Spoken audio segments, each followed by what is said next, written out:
Alright, we need to take a look at this here. We need to see, does the cosine of one angle, we'll call it alpha, plus another angle, we'll call it beta, can I distribute that through? Will that be the same as the cosine of alpha plus the cosine of the other angle, beta?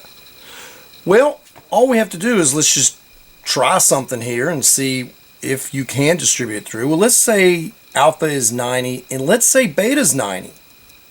So it's just two angles in a problem. One angle is 90 degrees and we're adding another 90. Now you and I know this is the cosine of 180 degrees. The question is that the same as the cosine of 90 plus the cosine of 90? Well, let's take our unit circle. Here's 90 degrees right here. We know that's the order of pair you've moved over 0 and up 1. Which of those is your cosine? The first value is your cosine, so 0. So at 90, this would be 0 plus cosine 90, 0. Is the cosine of 180 equal to 0 plus 0? Wait, right here's 180 degrees. Notice that's the order pair negative 1, 0. So the cosine of 180 degrees is negative 1. Well, that does not equal 0. So we can easily see that if you have the cosine of an angle plus another angle, you can't simply just take the cosine of the one plus cosine of the other. It's going to end up being a formula. Here's what's going to end up happening. Now, we're just going to jump right to what the formula is going to say.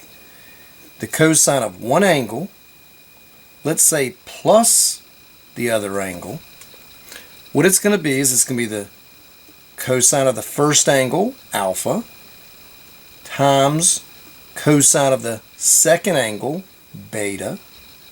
Okay? Then it's going to be minus the sine of this angle times the sine of the second angle. The sine of alpha times the sine of beta. And that will actually work. Now, that's when it's cosine of alpha plus beta. Well, what if it were cosine of alpha minus beta, the second angle? So you have a first angle and a second angle. It's just two angles that you're adding together.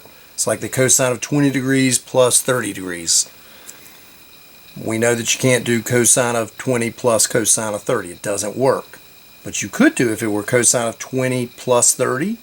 Cosine of 50 will be the cosine of 20 times the cosine of 30 minus the sine of 20 times the sine of 30. 20 and 30, 20 and 30. Okay, it will work. If I have minus here now, it's going to be the exact same formula. Cosine of the first angle, alpha, times cosine of the second angle, beta.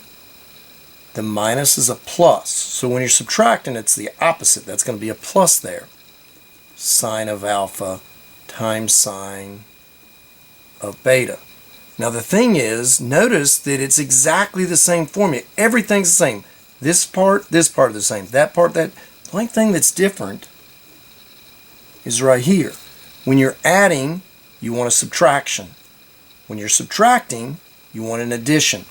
So instead of writing this as two formulas, which you can, but what we like to do, and what you'll see written, is we say, hey, the cosine of, here's the first angle alpha, here's the second angle beta.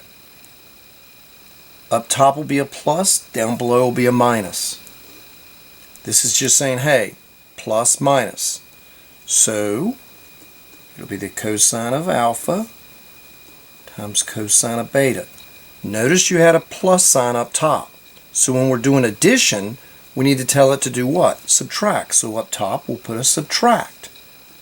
Sine of alpha times sine of beta. Now when I'm doing cosine of alpha minus this bottom piece, what do I need right here? It says, hey, you need to be adding, so I'll put a plus sign. That's what this plus minus means. What we're doing is we're simply saying, hey, when you add, when you're doing alpha plus beta, follow and continue the top, the minus piece. When you're doing subtract, continue doing this, and then simply when you're subtracting, use an addition. It's always the exact opposite. So when we're adding, we're going to subtract. When we're subtracting, we're going to add.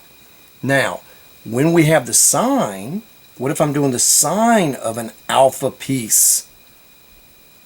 plus a beta piece, or minus. Okay? The formula is going to be the same. It's going to simply be the sine of the first piece times cosine of the second piece. This time the symbols will stay. When that's a plus, this will be a plus. When you're subtracting, that'll be subtracting. And then it's going to be sine of the second piece times cosine of the first piece. So when we're adding, we're going to add. When we're subtracting, we're going to subtract. That's when it's sine. These are the formulas, and we're going to look at some of the problems with how we apply this.